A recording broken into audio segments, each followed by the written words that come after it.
welcome. This is your Wish Upon a Star Lunar Horoscope for Saturday, July 17th, 2021. The first quarter moon will be voyaging through the sign of Libra, the scales. That's going to bring morality, fairness, teamwork, equilibrium, synchronization, as well as a great eye for artistic motifs.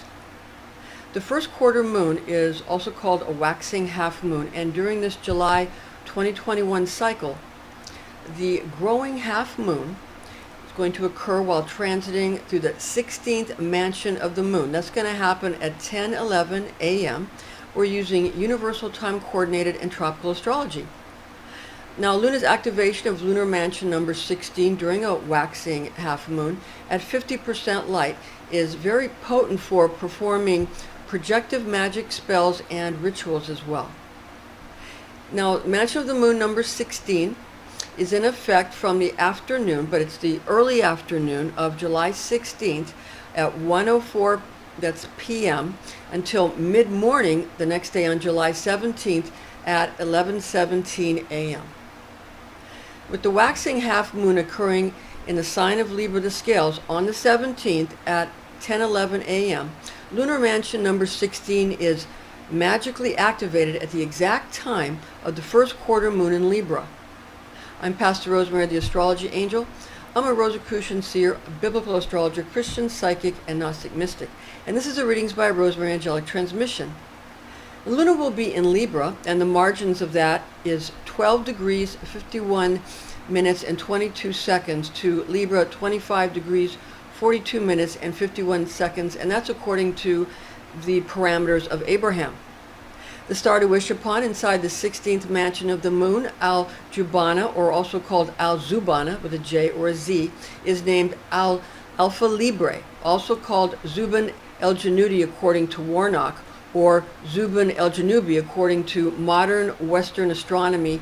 And when you are going to deal with this mansion and this star, the star being Alpha Librae, or Zubenelgenubi according to most astronomers. Again, Warnock calls it Zubenelgenubi, so there's like a difference of a letter, and also Warnock separates Zuben from Elgenubi, whereas the other astronomers just say Zubenelgenubi with a B, and they don't separate the words. So when you want to wish upon that star, Alpha Librae, you would supplicate the 16th lunar mansion's angel.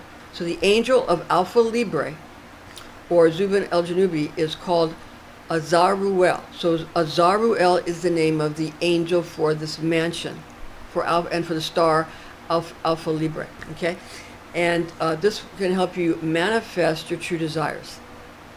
Now, Warnock states that Beta Librae, the star Beta Librae, is associated with the name Zubenelgenubi, and he states that on page 86 of his book entitled The Mansions of the Moon, which is a book that I have, which I rely upon daily. And Western astronomy cites Delta Librae as being associated with Zubenelgenubi rather than Beta Librae, as Warnock states. So Warnock makes the point that the modern Western astronomy scales of Libra are associated with the portion of the larger ancient constellation of Arabic astronomy that are the claws of the scorpion. This fact is also mentioned by Robson, that's Vivian Irwood Robson, in his book entitled The Fixed Stars and Constellations in Astrology, another book which I have, which I rely on. And he states that on page 49, where he discloses that an ancient name for the claws of Scorpio was Chile. Now, Robson then reveals that the entire ancient sign of Scorpio encompassed 60 degrees rather than 30 degrees as in modern Western astronomy, or in basically modern astronomy or astrology, same thing, generally speaking. Okay, so in modern astrology you have 30 degrees for each sign. So in ancient astrology, the sign of Scorpio was bigger and had 60 degrees. So basically, Libra the scales, what used to be called Chile, and it was the claws of this giant 60-degree scorpion that the ancients utilized. So what Warnock is probably referring to more has to do with a link between that ancient situation where it was a bigger 60-degree encompassing scorpion, and he's showing you a connection. So he's also showing you connections with a more ancient system. So it's not that anyone's right or wrong, it's that luckily Warnock shows you, he kind of unveils or begins to do a dance of the seven veils, taking veils away, showing you that there was an ancient system that where the lion, Leo the lion, was bigger and the scorpion was much bigger, and they encompass some of the other signs. So he's just sort of introducing you to that. So it's not that anybody's right or wrong. It's that some authors try to stick with only modern, some try to stick with only what's ancient, and some are kind enough to sort of unveil it to modern astrologers like myself how it used to be, which I greatly appreciate. So now regarding the angel of Alpha Librae, to which supplication can be made to petition for magical outcomes, ask the angel of Alpha Librae, who is named Azaruel, to bring balance between the love of money and compassion for people, lest both are destroyed. For in this mansion, Al-Zubana or it's called Al-Zubana or Al-Jubana, because both could be destroyed if you don't try to find some kind of equilibrium, like Libra the Scales is about equilibrium and synchronization and fairness. So, because for this mansion, again, these two stars can be used by nefarious necromancers to destroy merchandise, to annihilate harvests, and obliterate relationships, and especially to harm women's businesses. So understand this. Now, Agrippa reveals the two traditional names for this mansion as being Azubene or Ahubene, to which Agrippa refers to it as the horns of Scorpio. So the difference is that where Warnock is saying it's the claws of Scorpio, calling it Al-Jubana or Al-Zubana, Agrippa calls it the horns of Scorpio, and that translates to it being called in the ancient texts, or probably the Picatrix or some of the ones that he used, calling Azubini or Ahubene. Okay, the horns rather than the claws. That's why the words are different. To which he refers to it as, again, the horns of Scorpio. Now, it encumbers expeditions and voyages. It thwarts matrimony and wedding ceremonies. It obstructs reaping of orchards and farming yields, and it impedes commodities and products. For good, Azubene or Ahubene succeeds for the release and liberation of detainees.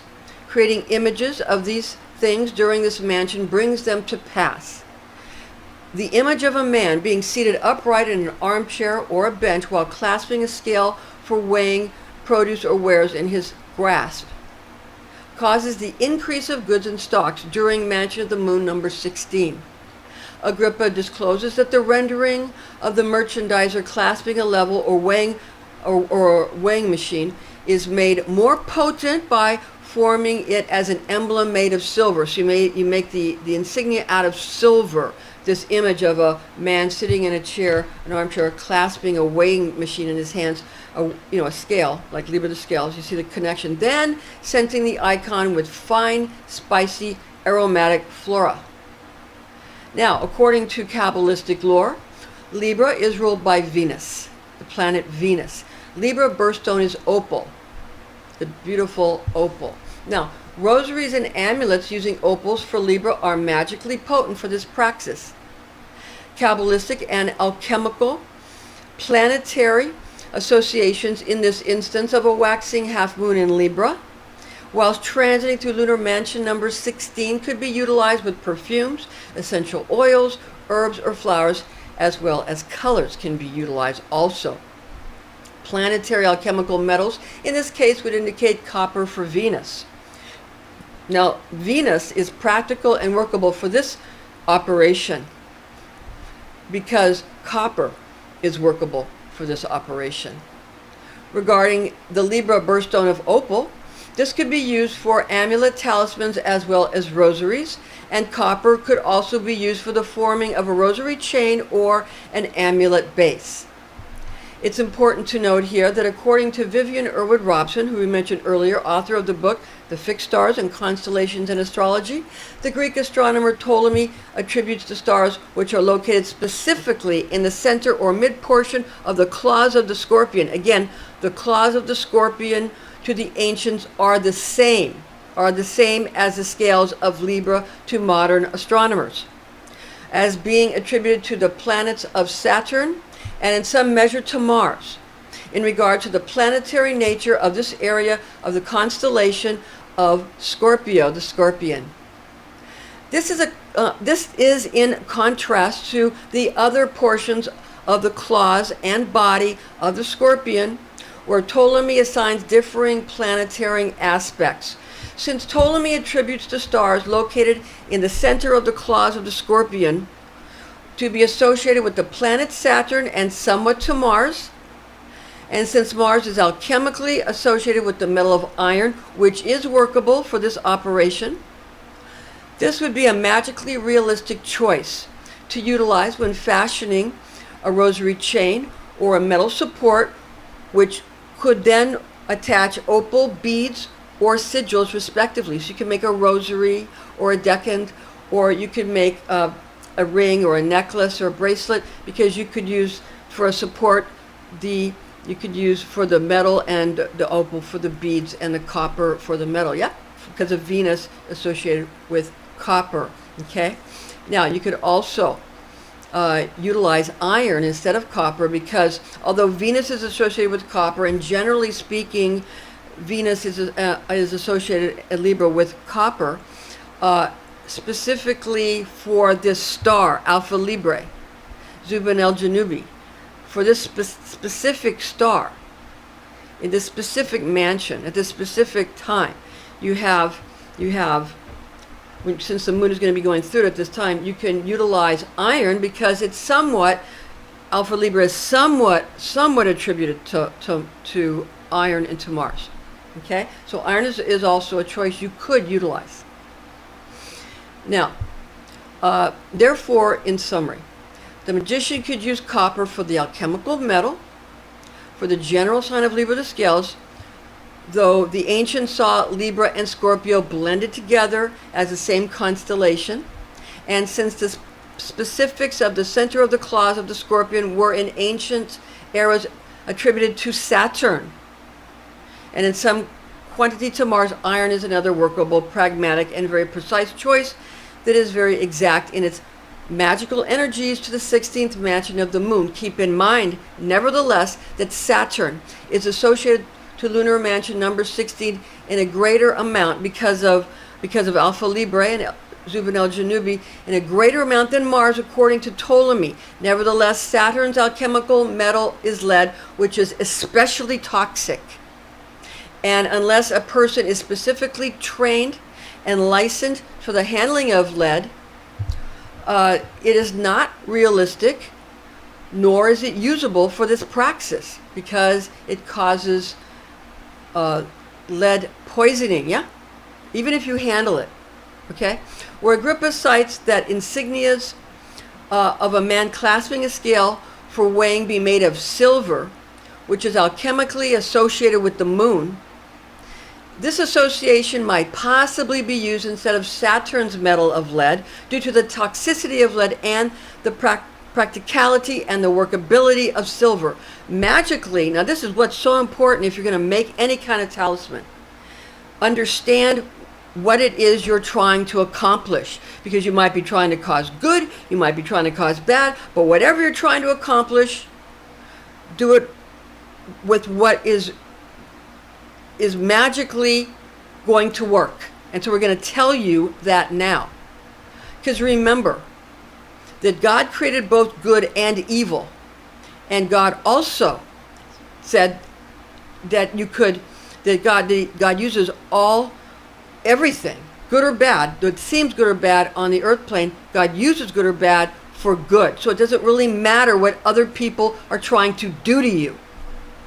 It only matters how you ascertain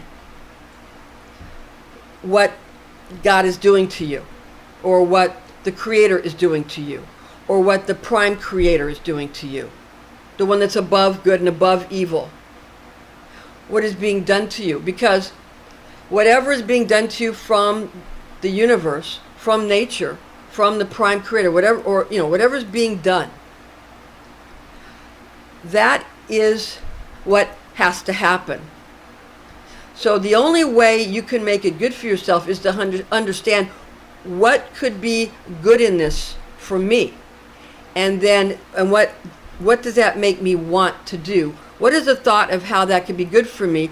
What is the next step in the desire that would make me want to do this to make it good? Then you do that and it turns into good. And that's the real definition of prayer according to the ancient system of Kabbalah.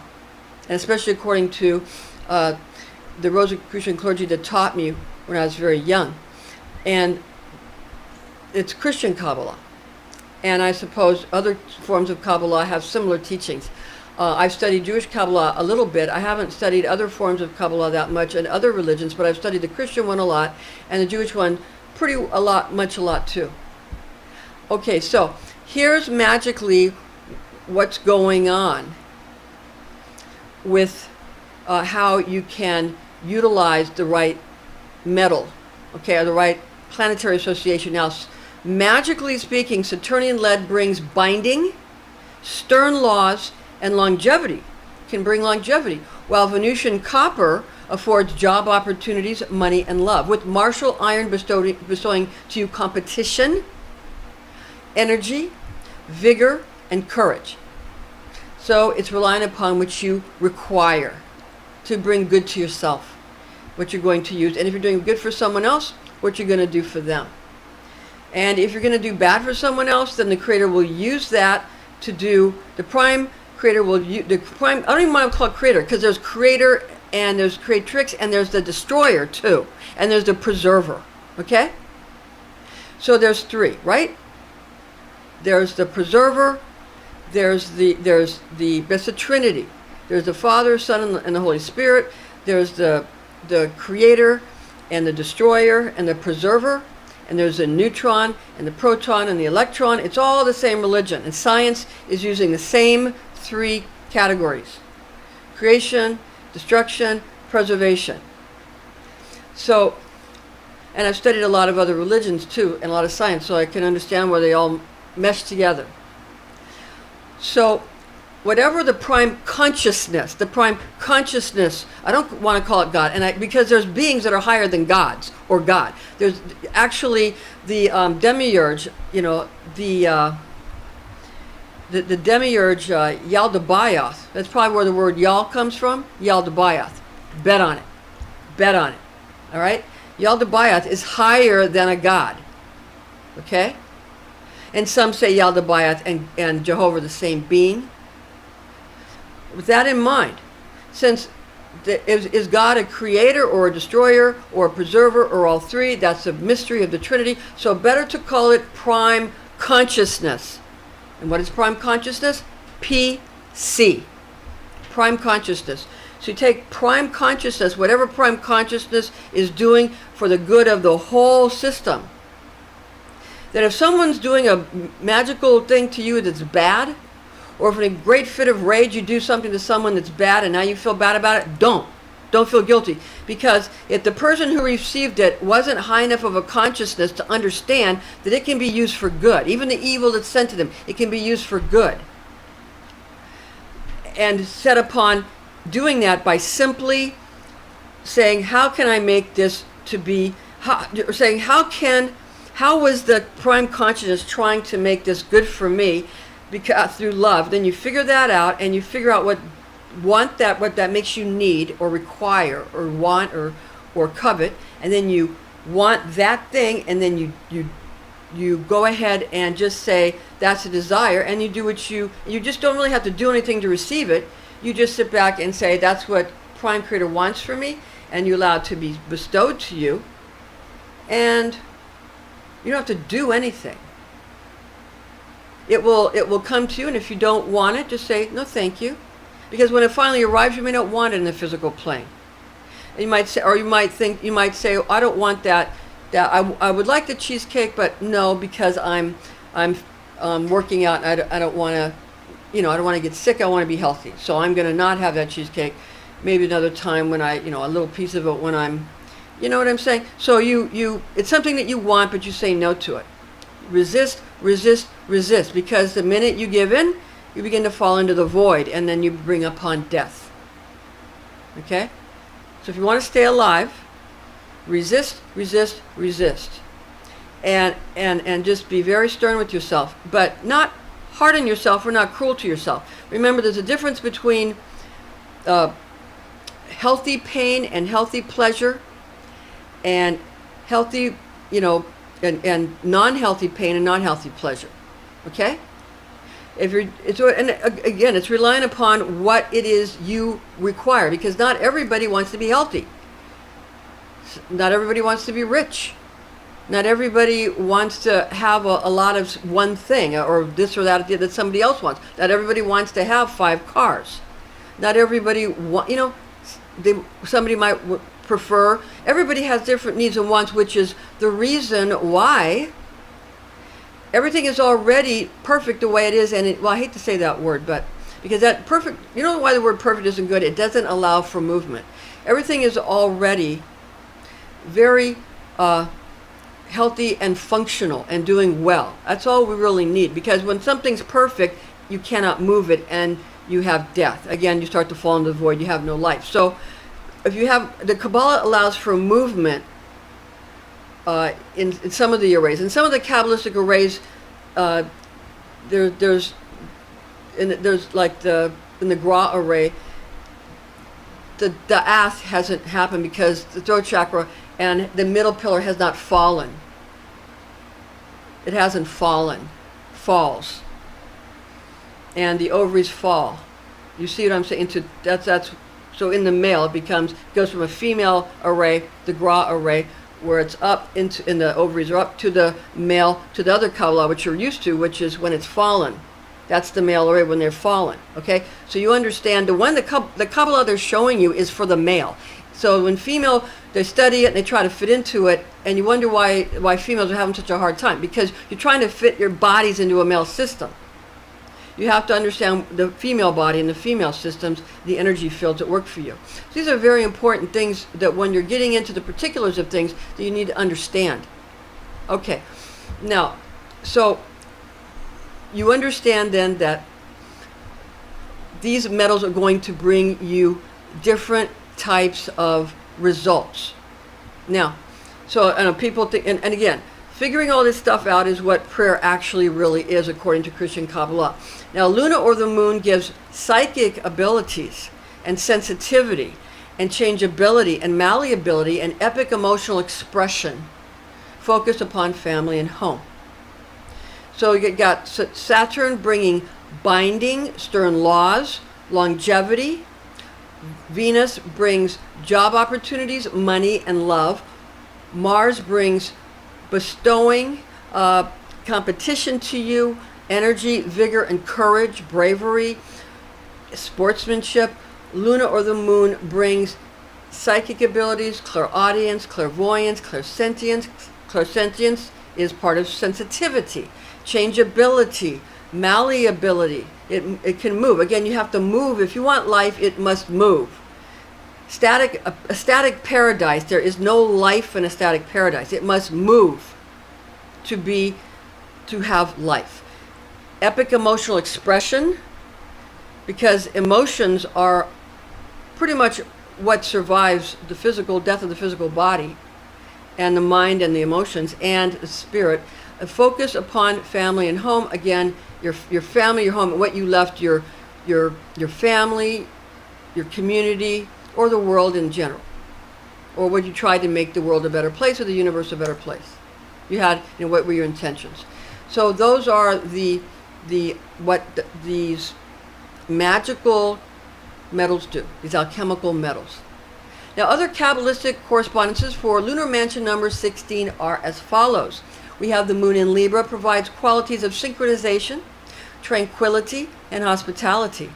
When it comes to romantic relationships or even important friendships, Luna in the sign of the scales bestows attributes of great determination and fortitude.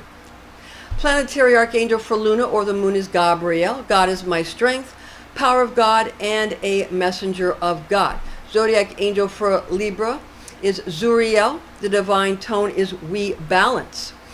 The tarot card for Luna or the moon is the High Priestess card.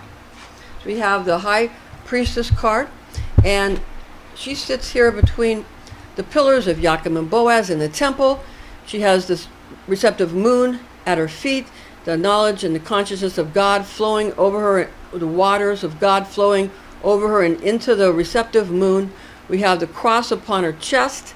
She sits with a Torah scroll in her hands, in her arm. She's hugging the Torah scroll. She has the lunar, the triple goddess, triple moon on her head. Behind her she has the pomegranates. All right, so Hebrew letter of Gimel, which means camel, path to the higher self. And look up Psalm 119, go to Gimel, Aleph, Beth, Gimel. Not all Bibles have that, but most do. Aleph, Beth, Gimel. That will give you the appropriate Bible verse to read. The key in the Bible is the lock or what you have to open. Now, the Western Array musical note for the moon or Luna is the note of F. We're going to play that for you now.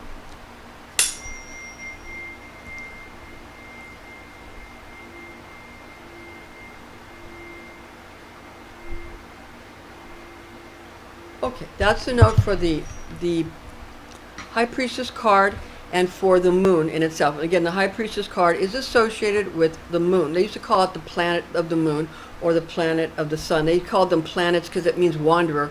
We don't call them planets anymore, but you understand. Now, the tarot card for Libra is the Justice card. You see he has a scale in his hand. So this goes with the lunar mansion.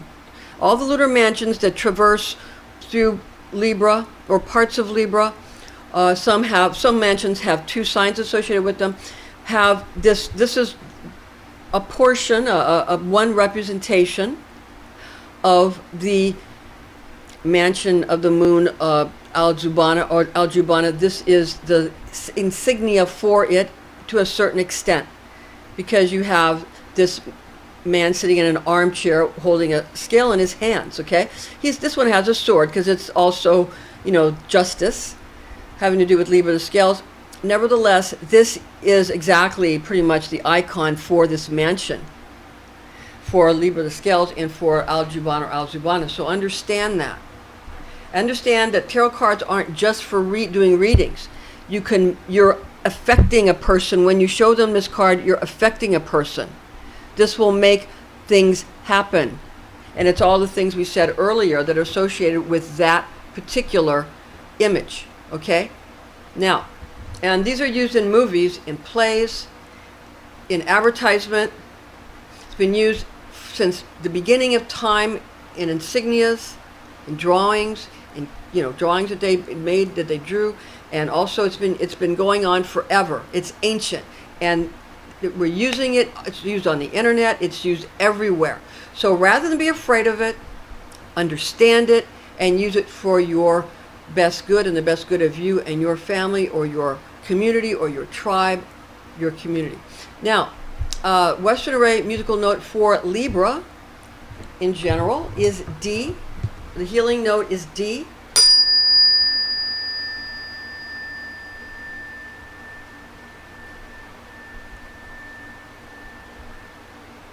All right, that's for Libra, the scales.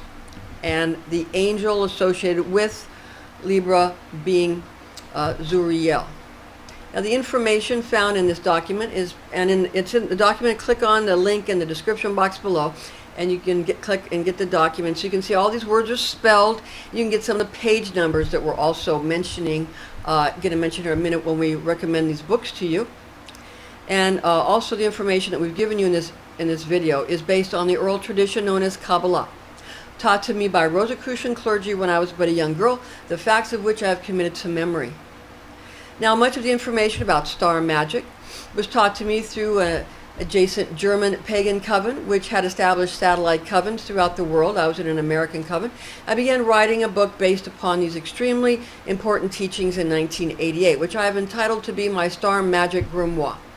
And I'm working on presenting that to you now. And here's some of the important reference books that are must-have books, can't do without. If you're into lunar mansion magic, if you're into mansions of the moon or any kind of astrological magic, you got to have these books. Mansions of the Moon, A Lunar Zodiac for Astrology and Magic, 2nd edition, with 2019 to 2033 Mansion Ephemeris, very important, written by Christopher Warnock, 2019, illustrated by Nigel Jackson, published by Renaissance Astrology, 2019.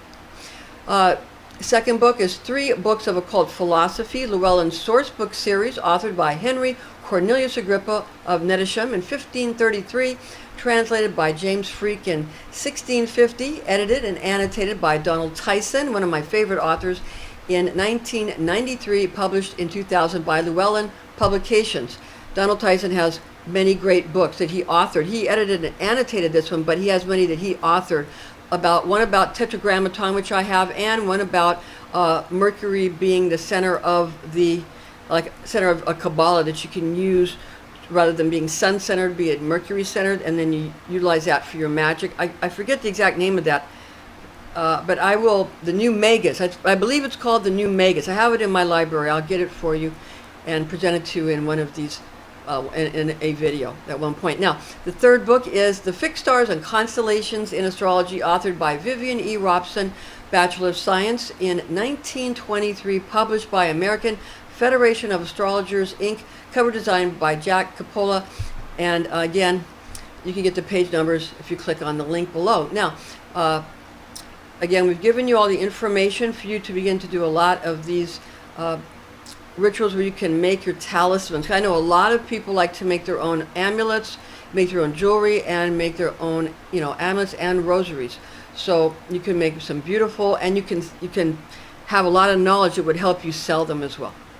So thank you for joining us. Please join us again.